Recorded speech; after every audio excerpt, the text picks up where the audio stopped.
Good morning, everyone. Pastor Corey Rowan here with Yorksville First, Midvale, and Newport United Methodist Church.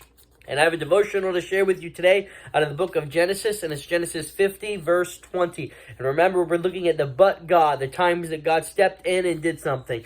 And so it says in Genesis 50, verse 20, "You intended to harm me, but God intended it for good, to accomplish what is now being done, the saving of many lives."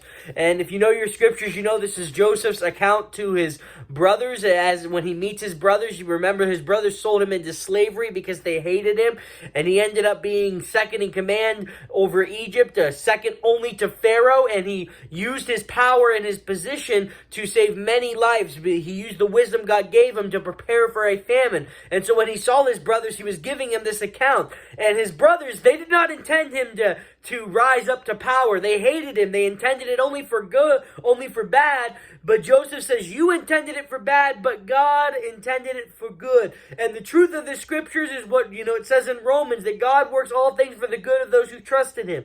No matter what people do, no matter how men scheme, no matter how the devil schemes, if you will trust in God, all things will work out for the good of those who trust in God. Joseph's story is a perfect example of this. His brothers intended to harm him. His brothers intended to destroy him, but God intended it for good. And so even the worst thing that happened, Joseph being sold into slavery, God used that for Joseph's good. I mean, who's ever heard the story of the slave becoming the second most powerful person in the kingdom? God intended it for good.